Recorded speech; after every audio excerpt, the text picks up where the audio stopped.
கர்த்தருக்கு ஸ்தோத்திரம். ஏசையா புத்தகம் 60வது அதிகாரம் 13வது வசனம்.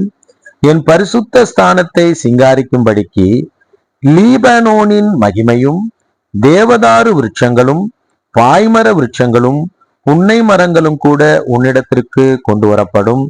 என் பாதஸ்தானத்தை மகிமைப்படுத்துவேன்.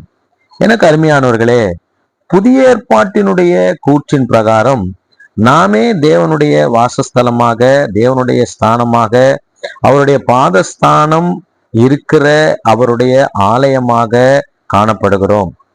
நம்மை தேவன் சிங்காரிக்க விரும்புகிறார்.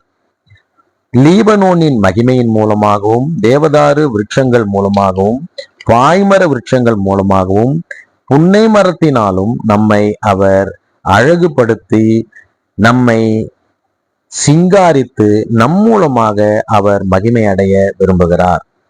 இந்த வார்த்தையின் அடிப்படையிலே நாம் ஜெபிக்கலாம். தகப்பனே, நாங்களே நீர் வாசம் பண்ணுகிற தேவனுடைய ஆலயமாய் இருக்கிறோம்.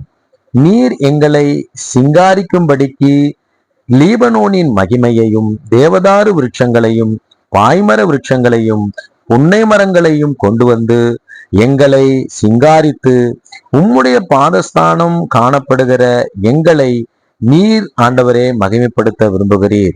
எங்கள் மூலமாக நீர் மகிமை அடைய விரும்புகிறீர். இந்த வார்த்தைக்கு எங்களை ஒப்பு கொடுக்கிறோம். நீர் எங்களை சிங்காரிப்பீராக.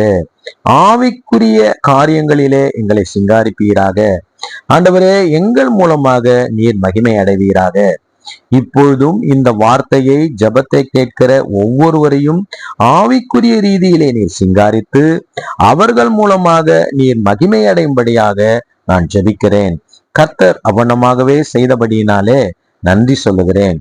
இயேசு கிறிஸ்துவின் இனிதான நாமத்தில ஜெபிக்கிறோம் தகப்பனே. ஆமேன், ஆமேன், ஆமேன். God bless you all. கர்த்தர் உங்கள் எல்லோரையும் ஆசீர்வதிப்பார்.